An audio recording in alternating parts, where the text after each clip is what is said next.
사람을 낚는 어부가 되게 하리라 라는 제목을 가지고 세 번째 말씀을 전하고자 합니다. 예수님의 관심은 오로지 영혼을 구원하는 것입니다. 그래서 성자 하나님께서 직접 이 땅에 오시는 기적을 보여주셨고, 피조물인 인간들의 영혼을 구원하시기 위해서 세례 요한에게 세례를 받는 희생을 보여주셨습니다. 하나님은 예수님이 세례받는 것을 통해 성령이 비둘기같이 내려오는 것을 사람들에게 직접 보여주시며 살아계신 하나님의 영이라는 것을 사람들에게 알려주셨습니다. 그리고 사람들이 보는 앞에서 예수님을 향해 너는 내가 사랑하는 아들이며 내가 너를 기뻐한다는 음성을 직접 들려주시기도 했어요. 삼위 하나님께서 한 자리에 계시는 모습을 세상에 드러내신 후 예수님은 본격적으로 복음을 전하기 위해서 일하기 시작했습니다. 십자가를 지는 날까지 최선을 다해 복음을 전할 전도자들을 세우기 위해서 택함을 받은 제자들을 찾아다니신 거예요. 마가는 예수님이 갈릴리 해변으로 지나가시다가 시몬과 그 형제 안드레가 바다에 그물을 던지는 것을 보시고 부르셨다라고 아주 간략하게 기록해 놓고 있습니다. 성경에는 갈릴리 바다를 시대에 따라서 다른 이름으로 부르고 있는 것을 볼 수가 있어요. 민수기에는 기네렛 바다, 여호수아에는 기네롯 바다로 기록되어 있습니다. 신약에는 디베라 바다, 게네사렛 호수, 긴네렛 호수로 기록되어 있어요. 그러니까 다 같은 바다예요. 이 바다는 길이가 20km이고 폭이 12km인 아주 실제로 거대한 호수입니다. 요단강에서 흘러내려온 맑은 물과 갈릴리 바다 주변에 따뜻한 온천수로 이루어진 이 바다는 엄청난 양의 물고기들이 살고 있었어요. 그래서 어부들은 이 바다에 그물을 던지며 생계를 이어갔던 것입니다. 예수님은 갈릴리 해변을 지나가시다가 시몬 베드로와 안드레를 부르셨고 또 다른 형제인 세베대의 아들 야고보와 요한을 부르셨습니다. 이들은 그물을 그 자리에 놓고 아버지 세베대와 품꾼들을 다 배에 두고는 예수님을 따른 것입니다. 마가의 기록만 보면 평생 일하던 어부의 일을 그만두고 어떻게 예수님을 따를 수 있는지 잘 이해가 가지 않습니다. 그런데 누가는 이 사건을 아주 자세하게 기록해 놓고 있어요. 누가는 자신이 생각을 했을 때 예수님을 부르는 이 사건이 예수님의 공생의 시작이다 라는 생각을 했을 것이고, 제자들을 부르는 것이 아주 중요한 예수님의 일이다 라는 생각을 했기 때문에 자세하게 기록을 해 놓은 것입니다. 누가복음 5장 1절에서 2절에 무리가 몰려와서 하나님의 말씀을 들을새 예수는 게네사렛 호숫가에 서서 호숫가에 배 두 척이 있는 것을 보시니 어부들은 배에서 나와서 그물을 씻는지라. 예수님은 제자들을 부르시기 전에 무리들에게 먼저 복음을 선포하셨습니다. 그런데 사람들이 너무나 많다 말이죠. 그러니까 말씀을 전하는데 어려움이 생겼어요. 그때 호숫가에 배 두 척이 있는 것과 어부들이 그물을 싣고 있는 것을 보셨습니다. 그래서 예수님은 시몬의 배에 올라서 육지에서 조금 떨어지게 했어요. 그리고 배에서 복음을 전하신 것입니다. 말씀을 다 전하신 예수님은 배를 기꺼이 빌려준 시몬에게 감사하는 마음도 전하고 그에게 하나님의 능력도 보여주기 위해서 그에게 말씀을 하십니다. 지금 바다 깊은 데로 가서 그물을 내려 고기를 다시 한번 잡아보라는 거예요. 시몬은 지금까지 밤새도록 그물을 내렸지만 고기를 잡지 못한 상태였기 때문에 예수님의 이 말이 어쩌면 황당했을 수도 있습니다. 그러나 예수님이 지금까지 말씀을 전하시는 것을 듣고 있던 베드로는 어부가 아닌 선생님의 말에 의지해서 내가 그러면 한번 가서 그물을 내려보겠습니다 라는 대답을 합니다. 그런데 놀랍게도 그물을 내리자 밤새 한 마리도 잡지 못했던 물고기가 너무나 많이 잡혀서 그물이 찢어질 정도였다라고 기록하고 있어요. 놀란 베드로는 다른 배에 있는 어부들을 불러서 2배의 고기를 가득 채우고 돌아온 것입니다.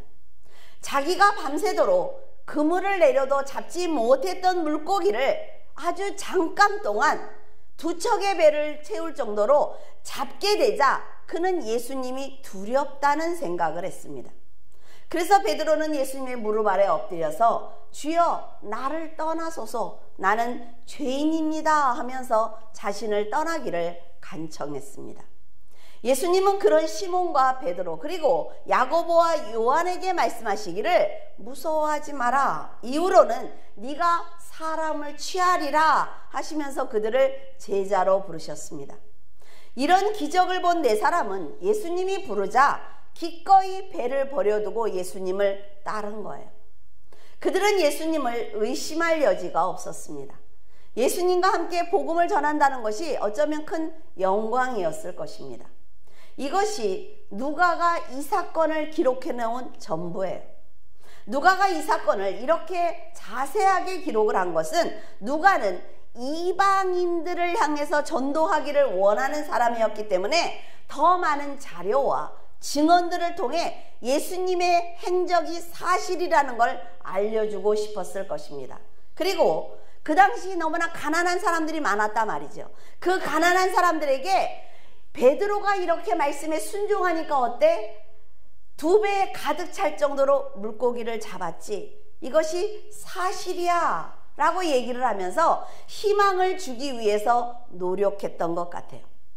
누가는 예수님이 성육신하신 분이고 긍휼과 자비를 지니신 분으로 완전한 인간이라는 것을 그들에게 전해주고 싶었습니다.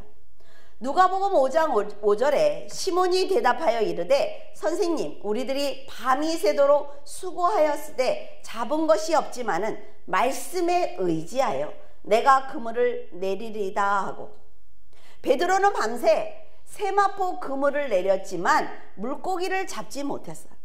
하지만 예수님의 말씀에 의지해서 더 한번 깊은 데로 가서 그물을 던지겠다 라고 순종한 것은 그만큼 예수님의 말씀을 듣고 예수님에 대한 신뢰가 생겼기 때문입니다.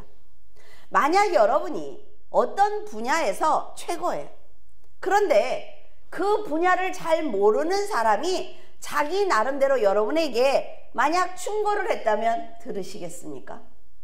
어쩌면 같은 일을 하는 사람일지라도 명령을 한다면 기꺼이 순종하는 것이 어려울 것입니다. 이게 바로 사람이라 말이죠. 내가 경험을 했어. 나도 그만큼은 알고 있어. 그러니까 나한테 명령하지 마. 이게 사람의 마음이에요. 베드로가 볼 때 예수님은 목수라 말이죠. 목수로 살아오신 분이고 자기는 평생 어부로 산 사람이에요. 고기를 잡는데 최적의 시간은 밤입니다. 낮에 고기를 잡는 어부는 없다 말이죠. 그런데 태양이 지금 환하게 비추고 있어요. 나가서 고기를 잡아봐 라고 말하는 예수님의 말은 어부로서는 절대로 들을 수 없는 그런 말이에요. 어부로서는 절대로 그런 행동을 하지 않습니다. 더구나 세마포로 만든 그물을 깨끗이 씻어놓은 상태에서 그것도 낮에 고기를 잡아보라는 목수의 말을 듣고 깊은 바다로 간다는 것은 어부라면 절대로 듣지 않는 말이라 말이죠. 이런 불합리한 점을 모두 알고 있는 시몬이지만 그는 예수님의 말씀에 의지해서 깊은 바다로 나갔고 그물을 던졌습니다. 자기의 생각을 모두 내려놓고 일단 순종을 행동으로 옮긴 것입니다. 그런데 놀랍게도 2척의 배가 가득 찰 정도로 물고기를 잡은 거예요. 만약 베드로가 자기의 고집을 꺾지 않았다면 그는 배에 가득한 고기들을 볼 수 없었을 것입니다. 이 기적은 베드로가 예수님을 영적으로 보았기 때문에 가능한 것입니다. 육적으로 보았다면 그렇게 얘기했을 것입니다. 아마도 당신이 몰라서 그러는데 내가 고기를 잡는 데는 전문가입니다. 하지만 예수님이 무리를 향해서 전하시는 말씀을 들으면서 예수님의 외적인 조건은 흠모할 만한 것이 하나도 없었지만 예수님의 말씀이 영적인 권세가 있다는 것을 믿게 된 거예요. 그리고 그토록 원했던 물고기가 2배에 지금 가득하다 말이죠. 이것만 팔면 얼마든지 세상에서 편하게 살 수 있어요. 그런데도 그 배를 기꺼이 버릴 수 있었다는 것은 아주 놀라운 결단입니다. 사람이 육적으로만 사는 것이 아니라 그 이상의 무엇이 있구나 라는 생각을 한 거예요. 예수님은 전적으로 신뢰하지 않으면 절대로 행할 수 없는 행동입니다. 이렇게 세상에서 기적을 보이기 위해서는 마음을 열고 말씀을 받아들이는 것이 아주 중요합니다. 말씀을 전하는 사람의 외모와 처지를 본다면 말씀은 그 힘을 잃게 될 것입니다. 비록 진리를 들었다고 해도 영적으로 전혀 판단하거나 성장하지 못하는 것입니다. 시몬은 예수님의 영적인 능력을 보았고 전하시는 말씀이 세상의 지식과 다르다는 것을 깨달았기 때문에 올바른 선택을 할 수가 있었어요. 그 선택이 그로 하여금 기적을 보게 한 것입니다. 요한복음 1장 40절에서 42절에 요한의 말을 듣고 예수를 따르는 2사람 중에 하나는 시몬 베드로의 형제 안드레라. 그가 먼저 자기의 형제 시몬을 찾아 말하되 우리가 메시아를 만났다 하고, 메시아는 번역하면 그리스도라. 데리고 예수께로 오니 예수께서 보시고 이르시되 네가 요한의 아들 시몬이니 장차 게바라 하리라 하시니라. 게바는 번역하면 베드로라. 베드로라는 이름은 예수님을 처음 만났을 때 예수님이 지어진 이름입니다. 예수님이 빌립과 나다나엘을 만나기 전에 안드레와 시몬을 먼저 만나셨어요. 그때 게바라는 이름을 지어주셨습니다. 안드레는 세례 요한의 제자예요. 근데 세례 요한이 제자들이 보는 앞에서 지나가는 예수님을 보면서 하나님의 어린 양이다 라는 말을 했습니다. 그래서 안드레는 예수님을 따라다니며 말씀을 듣기 시작했어요. 그리고 메시아라는 확신을 갖게 되었습니다. 확신을 갖게 된 안드레는 자기 형제 시몬을 찾아가서 자신이 메시아를 만났다고 전했고 시몬을 데리고 예수님께 나와왔어요.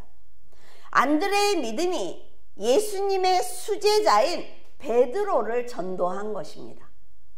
안드레를 따라 예수님을 만났던 시몬은 게바, 그러니까 베드로라는 이름을 받았는데 그는 메시아라는 특별한 믿음이 생기지 않았기 때문에 다시 고기를 잡으러 간 거예요. 하지만 예수님은 게바라는 이름을 지어주었단 말이죠. 반석이라는 이름을. 그러니까 베드로를 기억하고 계셨어요. 언젠가는 저 게바가 하나님의 일을 감당할 것이다 라는 믿음을 갖고 계셨단 말이에요. 그래서 그가 일하고 있는 갈릴리 바다로 찾아가신 것입니다. 예수님의 관심은 복음을 전하는 전도자들을 세우는 거예요. 그렇기 때문에 베드로와 그의 친구들이 있는 갈릴리 바다로 향하신 것입니다. 아마도 안드레에게 예수님에 관한 소식을 들었을 때 베드로는 호기심이 생겨서 예수님을 만나러 갔을 것입니다.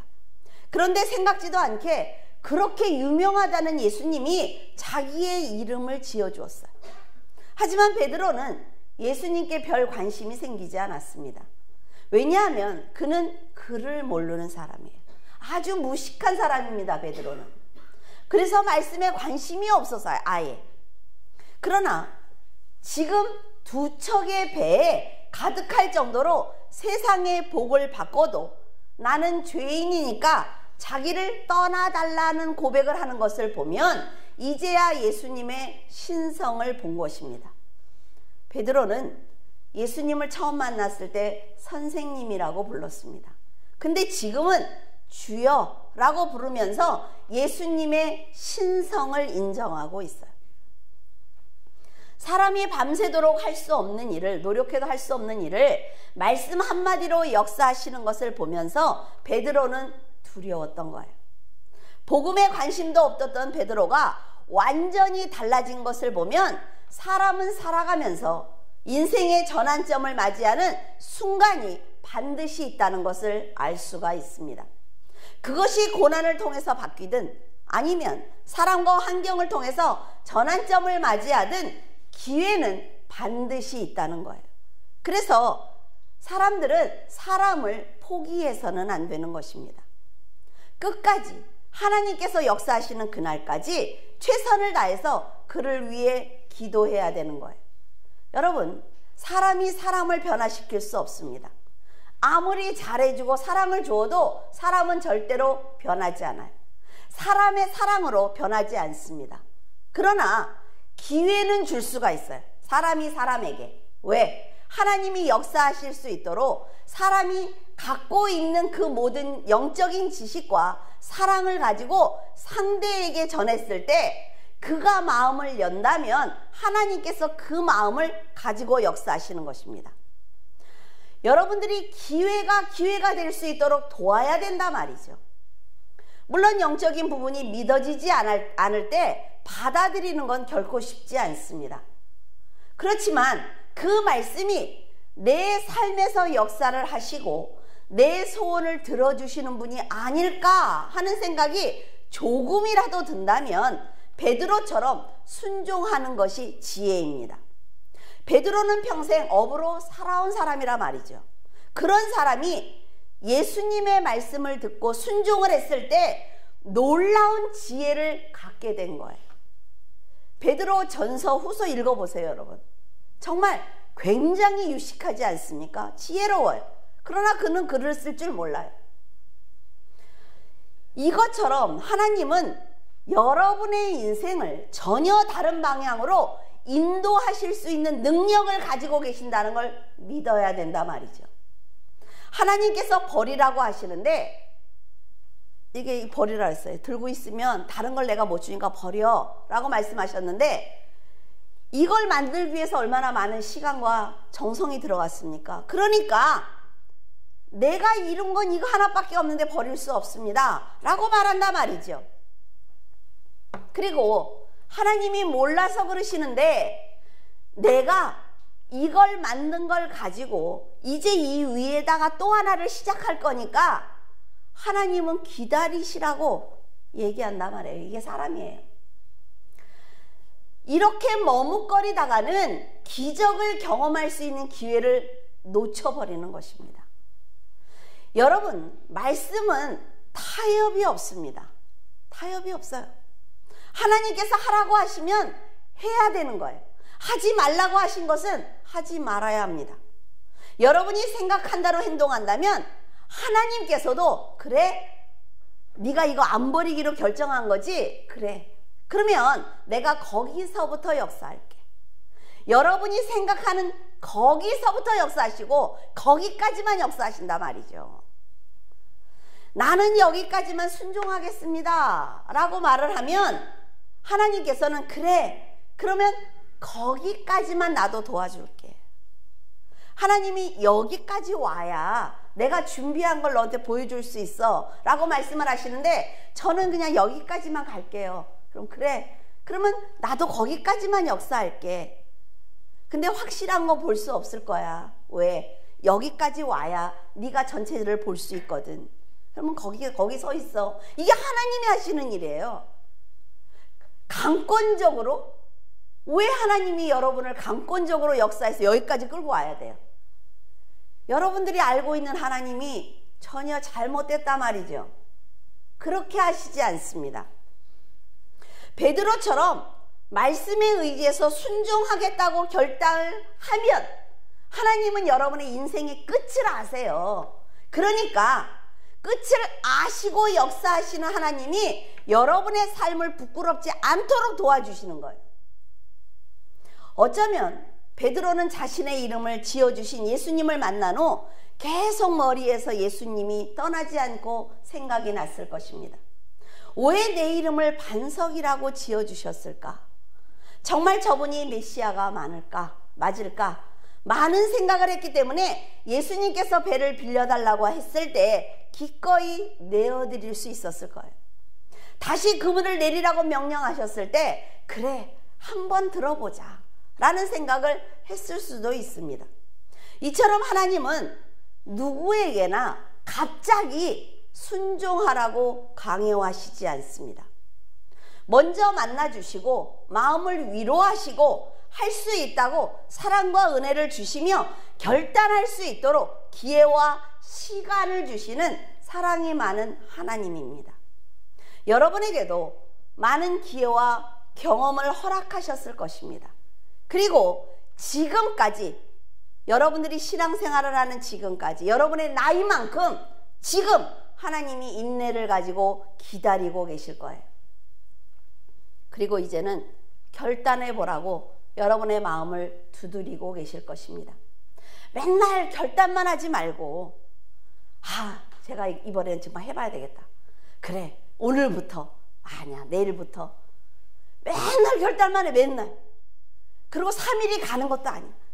결단하는 순간까지만 그래 놓고 또 딱 다른 마음을 먹어요. 그런데 하나님이요 얼마나 착하세요. 그죠? 기다리고 계시잖아요. 그죠? 끝까지 기다리고 계세요. 이사야가 하늘이 열리고 보좌를 보았을 때 화로다 나로 망하게 되었도다 라고 두려워했던 것처럼 베드로도 지금 예수님의 신성을 보았을 때 내가 죄인이구나 큰일 났네. 그러니까 자기는 어디 갈 데가 없으니까 예수님 보고 떠나달라고 간청하는 거예요. 이런 사건들을 경험하면서 베드로는 수제자가 될 수 있었던 것입니다.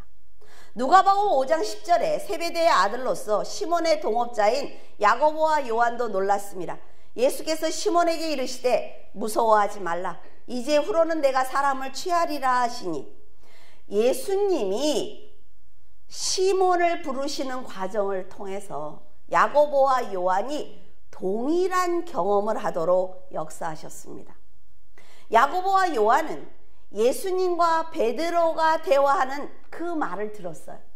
배가 넘치도록 고기를 잡는 기적을 베드로와 함께 경험을 하면서 예수님이 메시아라는 것을 깨닫게 되었습니다. 그래서 베드로와 안드레를 먼저 부르시고 나중에 부르셨는데도 기꺼이 그들이 예수님께 가는 걸 볼 수가 있습니다. 지금 야고보와 요한이 예수님을 따르는 이 장면이 성도들에겐 아주 중요하단 말이죠. 아주 중요합니다. 왜? 우리 역시 성경을 통해서 그들의 경험을 간접 경험을 하고 있기 때문에 그들의 경험을 보면서 하나님을 찾아가고 있기 때문에 아주 중요한 거예요. 우리 그런 말 많이 하죠. 누가 은사를 받았어. 왜 하나님이 나는 안 줘? 왜 저 사람만 줘 저렇게 하나님이?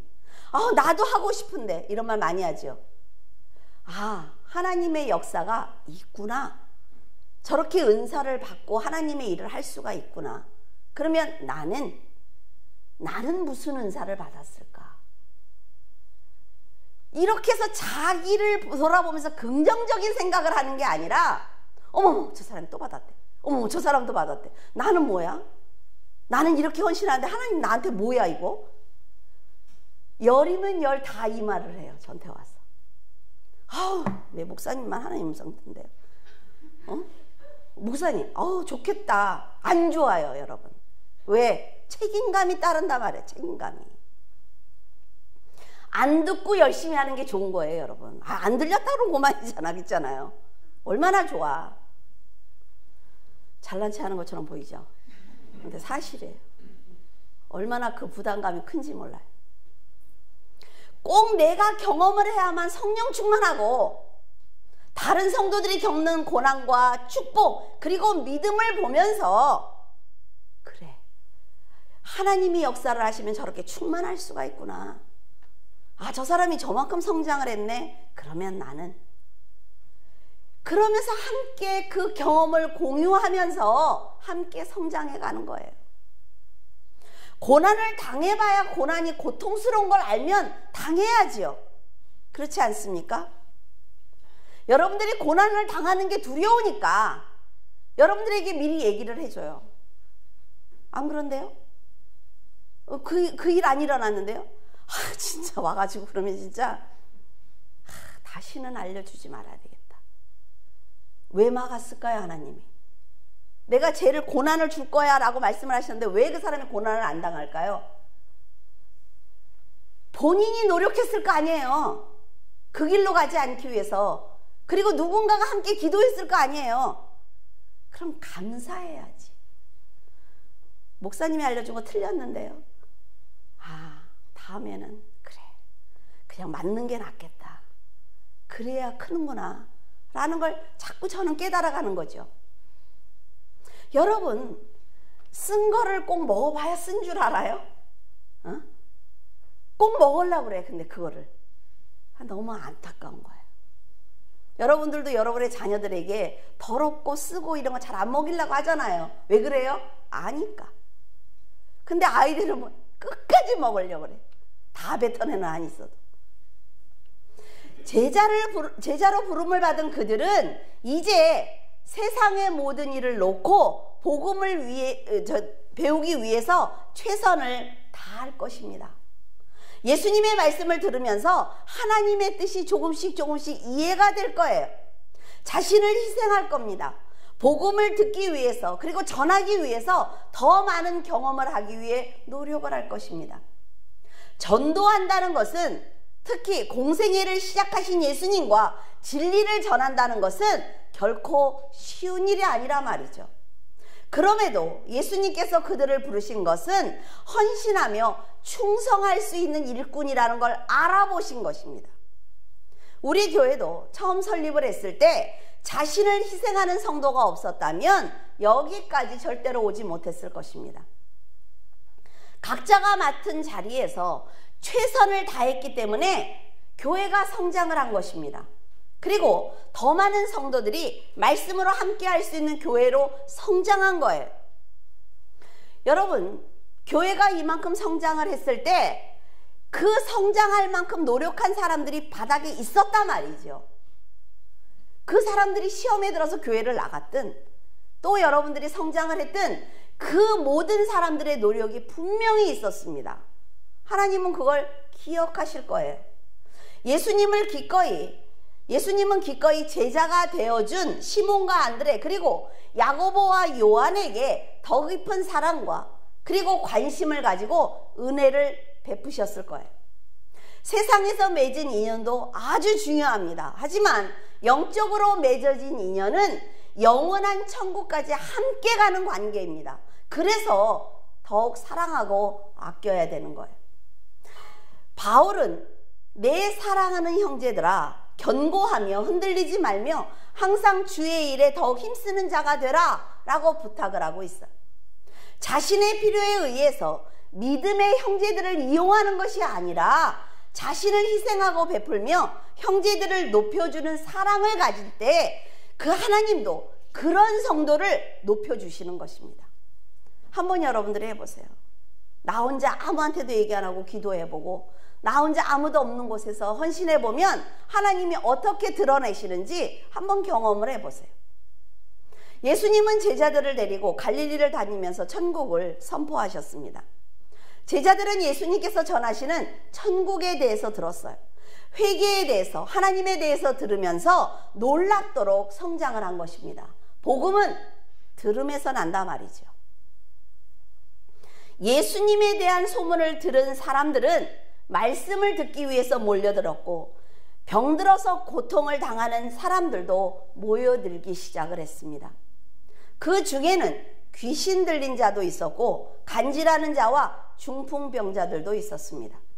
예수님은 그들을 긍휼히 여기신 거지요. 그래서 한 사람이라도 편안하게 살아갈 수 있도록 병든 모든 사람들을 치료해 주셨어요. 여러분, 하나님을 믿지 않는 사람도 정말 믿는 척하면서 교회를 다니며 기도하면 하나님이 응답하십니다. 왜? 그에게 한 번의 경험을 주시는 거예요. 내가 이렇게 하고 있어. 정말 내가 살아있는 하나님이야. 이런 응답을 분명히 받습니다, 여러분. 사람들의 삶을 망가뜨리는 귀신들을 모두 다 쫓아내어 주셨어요. 예수님께 복음을 들은 사람들은 천국의 소망을 갖게 되었고, 병든 자들은 새로운 인생을 살게 되었습니다. 이렇게 진리를 진리로 들을 수 있는 귀를 가지고 있다는 것은 복이라 말이죠. 진리를 전해 주어도 진리로 듣지 못하고 은혜를 받아도 은혜인지를 모른다면 그의 삶은 늘 피폐합니다. 그리고 충만함을 느끼지 못해요. 진리가 뭔지 분별을 못한다 말이죠. 은혜를 받고도 감사할 줄 아는 성도가 하나님의 관심과 사랑을 받고 있는 자입니다.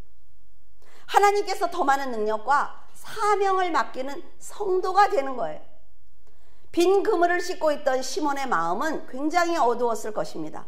세상에서 자기가 하고 있는 생업이잖아요. 사업이 안 되는 거예요. 그냥 얼마나 어둡겠어요.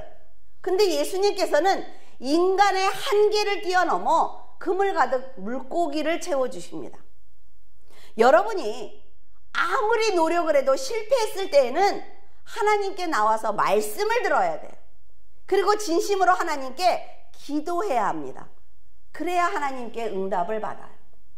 그러면 베드로만 지금 이런 기적을 경험하는 것이 아니라 지금 살아서 역사하고 계시는 하나님께서 여러분의 삶에 기적을 부어주실 것입니다. 내일은 그래도 고기를 잡을 수 있겠지.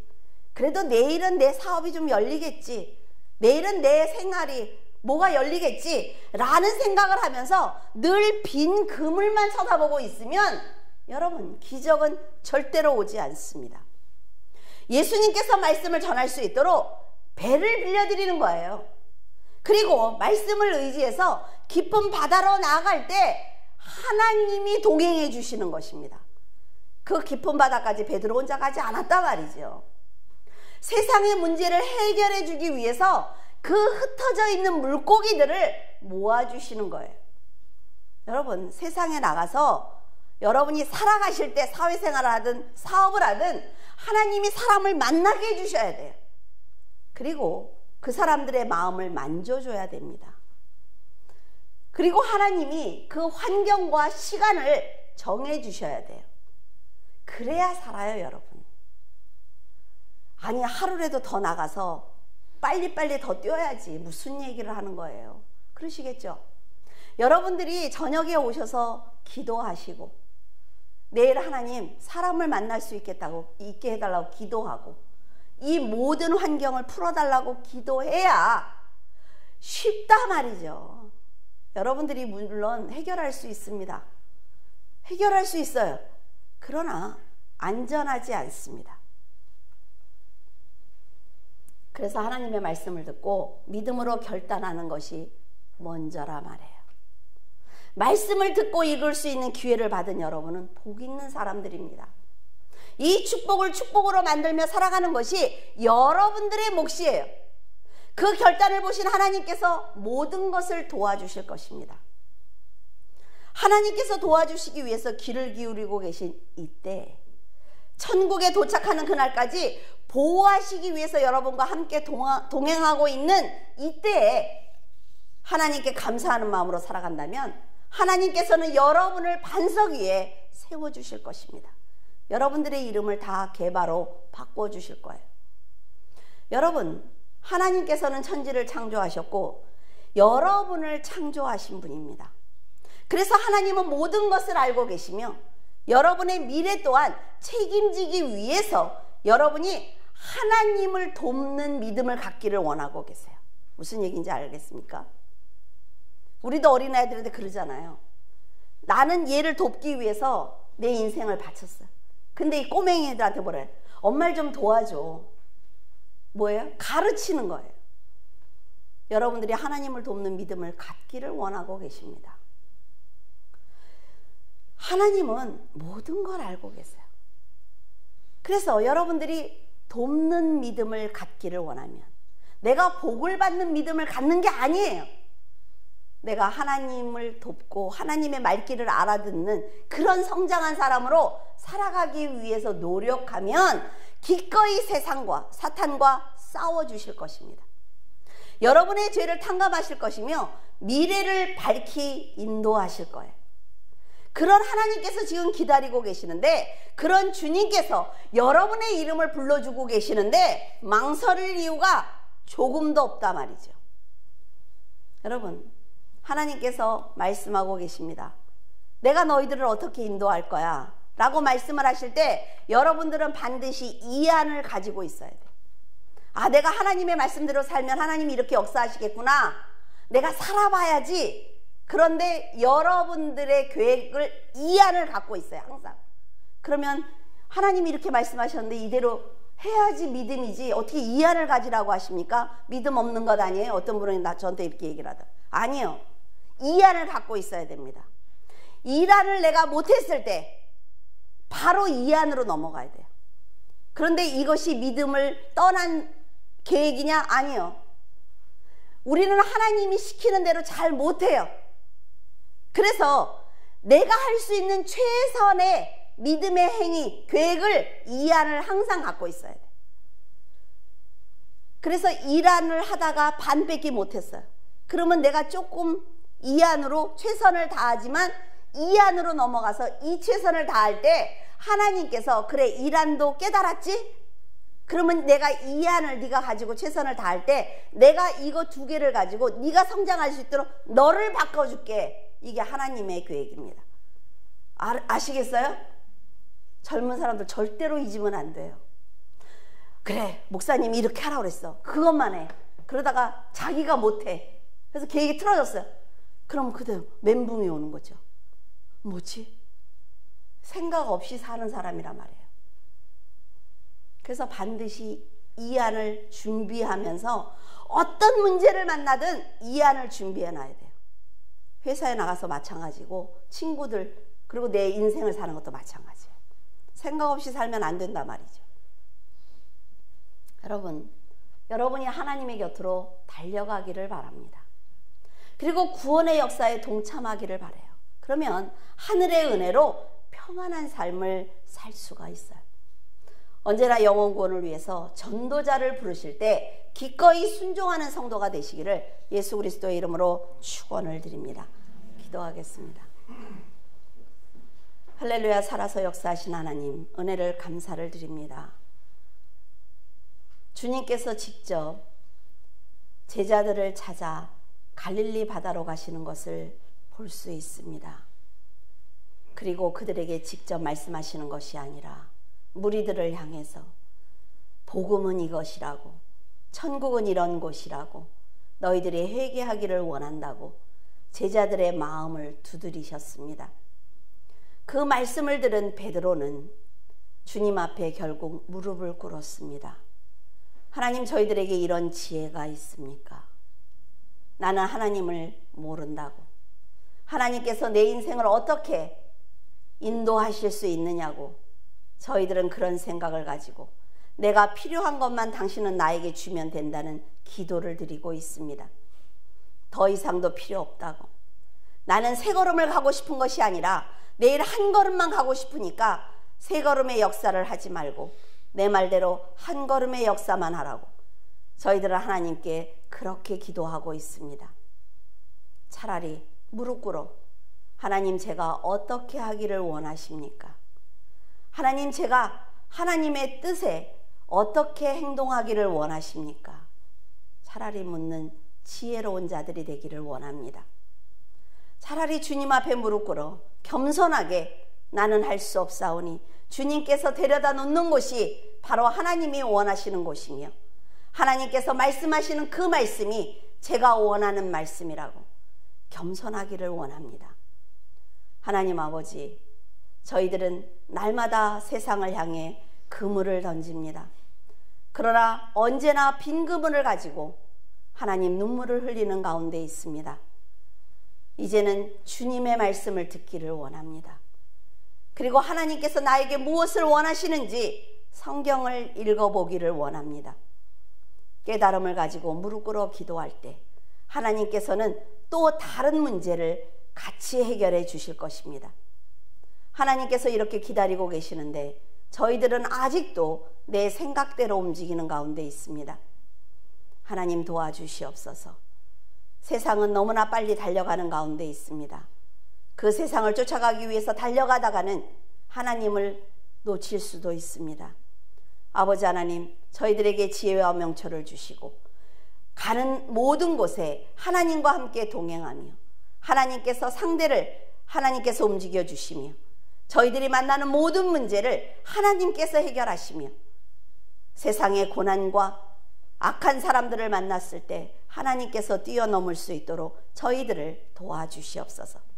귀한 물줄기교회 성도들 말씀으로 살아보기 위해서 애쓰는 가운데 있습니다.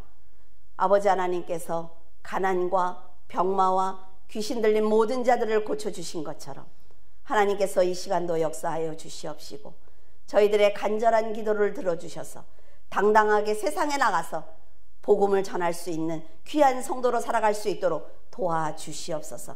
주님께서 함께 하심을 감사하며 우리 주 예수 그리스도 이름으로 기도드립니다. 아멘.